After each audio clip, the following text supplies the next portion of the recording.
probably piss a lot of Florida State fans off, but they were right to keep Mike Norvell for another season. And before I get into this, I completely understand that the expectations were fairly high this year. I did my preview of Florida State beginning of the season.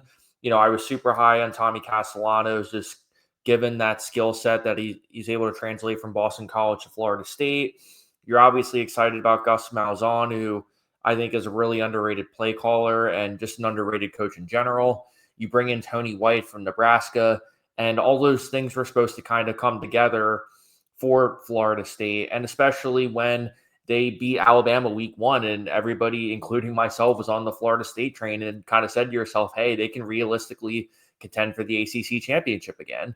But everything kind of just didn't turn out the way that a lot of us anticipated. And here we are again, Florida State kind of being in, 6-6, 5-7 purgatory here.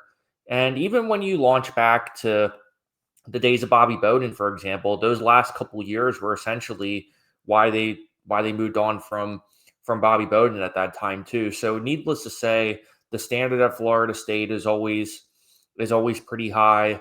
And, it's such a prestigious program. There's so much great culture, great history associated with the Seminoles as well. But when you really kind of look at this picture holistically, there was a lot of different reasons why I would argue that they were probably right to keep They were right to keep Mike Norvell. And I guess to get things started, the elephant in the room, the big, most obvious reason is the financial reason, right? It's interesting because, after their successful run back in 2023, everybody was kind of like, hey, we got our guy. We won 13-0. And I think just the fact that they got screwed out of that college football playoff, I will say screwed because I think in no world do I think that anybody that goes undefeated in a power conference, I don't know how you don't deserve to get in.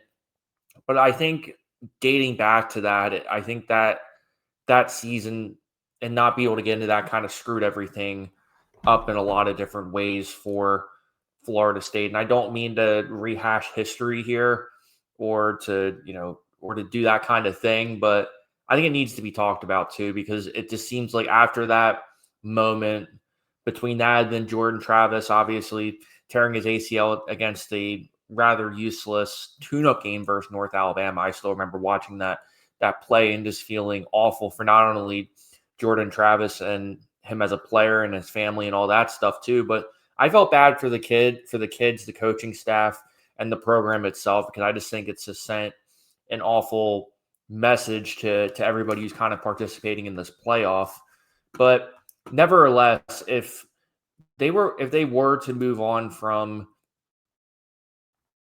Mike Norvell this season, they would have had to fire up a combined, I think, $72 million. I think $54 million of it would have been Mike Norvell himself. Then would have been, I think, another 12 to 14 million for the staff themselves too, because it's not like he's never been successful, right? I mean, he's 38 and 33 overall, 22 and 26 against ACC opponents. So clearly he hasn't performed in terms of that level too. But, when you look at a bunch of different things, and when you look at the statements that, University President Richard McCauley and Athletic Director Michael Alford kind of alluded to, yes, they alluded to, hey, we definitely need to improve.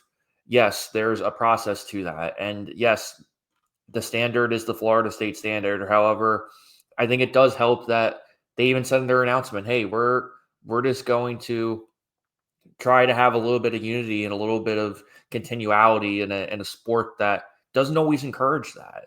I mean, we see it time and time again. I've said it before on the show about the James Franklin firing and how premature I thought that was. And I'm kind of thinking to myself, hey, if you're going to can a guy for $54 million and you can see how turbulent the cycle already is and how volatile it already is, and there's not really that many great quality candidates to begin with, why would you want to throw your name in the mix there? Because I've always been, I'll say this right now for first time listeners. For every 10 firings that I hear, every 10 hot seat bullshit, metrics that I hear or rankings that I hear, I will support maybe one or two of those guys getting fired because I've always have it. I don't advocate for people getting fired on the show, but I also advocate for example, hey, if you're going to fire a guy like Mike Norvell, there needs to be a clear and immediate upgrade that suggests to me, okay, you're moving in the right direction, or okay, you're giving a guy who was a prestigious offensive coordinator, somebody who's moved up the ranks to get that opportunity. And when you see some of these guys who are getting brought up in various head coaching searches, such as Bob Chesney, for example, such as Eric Morris, such as Eric Goulash, if you brought those names up a year ago, nobody would be saying shit about them. So how come all of a sudden all these guys are being walked around like they're worth these big contracts when they simply aren't, and they simply haven't proven themselves in a sustainable kind of way, right? But at the same time, too, Florida State is still a really great job because when you're in a position where you're in the hotbed of some of the best recruiting and some of the best athletes in the entire country, you have that going for you. And sure, have they struggled a little bit to recruit against the Miamis and the Florida States and the Florida Gators and Miami and some of the other schools in the state? Yeah, there's been some challenges there, but if we look at, for example, Florida State's recruiting for 2026, they have a total of 28 hard commits right now, 14th ranked in the country, which I would argue would probably be better than most people think, right? Head coach Mike Norvell and general manager Derek Ray have really assembled, some key quality guys here. For example, Jason Lopez from Hollywood, Florida is a 4-star recruit. You have Ernest Rankins, defensive lineman, another 4-star recruit. So they've been able to assemble some quality guys, not only in state, but also out of state too, between Georgia and South Carolina, some of those other pipelines that have been really strong for Florida State over the years. But in terms of where Florida State kind of heads from here, I think the first things first is what's going to happen with Gus Malzahn, right? Because there's been kind of rumors about him retiring for the past couple years because his wife hasn't been healthy lately. So, prayers to her, and hopefully all that works out. But I wouldn't be surprised too if Gus Malzahn says, you know what, this didn't really work out. I don't necessarily know if we're going to contend for the ACC championship anytime soon.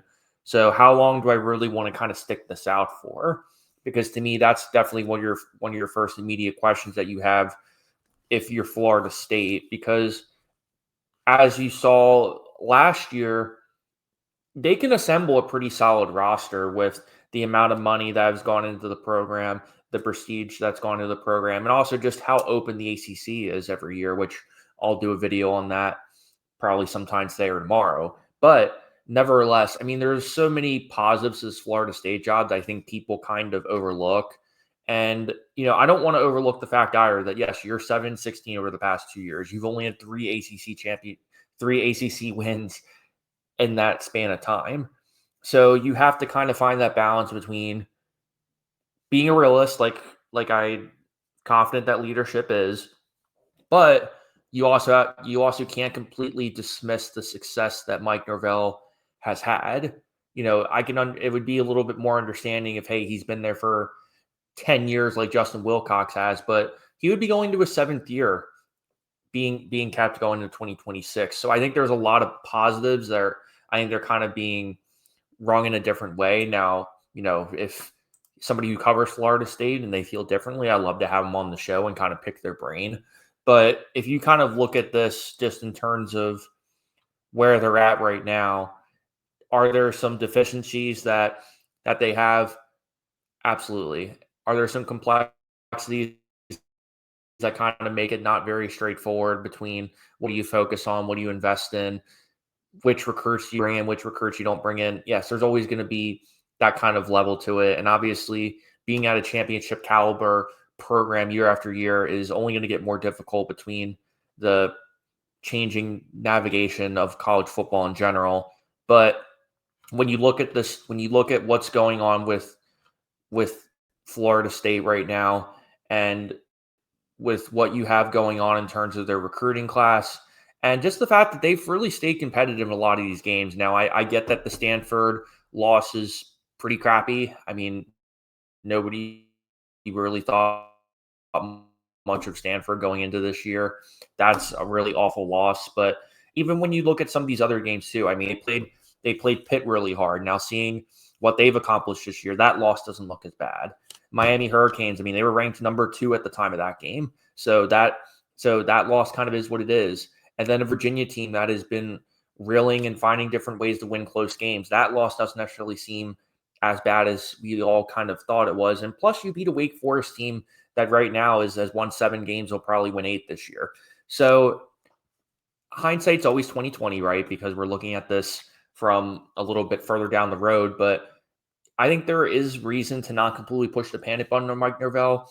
Obviously, if you're going to pay someone, if you're going to pay $72 million to clean house, I think you really have to kind of really be 100% sure that you're going to find something better. And I really don't think you're going to, because you have 2 really strong coordinators there. You have a guy that's proven who can be successful, and you have a wide open ACC where you can give Mike Norvell another chance. You can do a little bit of a reset, not as much as last year, but you have some pieces that you can legitimately work upon.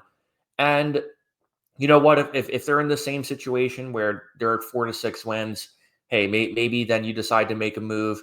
But for now, given the amount of different people who are looking for a job right now, the amount of different programs who are all going after the same 3 people, I think it's actually really smart that Florida State is going to be patient with a guy that has had some sustainable success, not necessarily within conference play, but he's a guy that's proven that he can win and he can recruit, particularly within the state of Florida.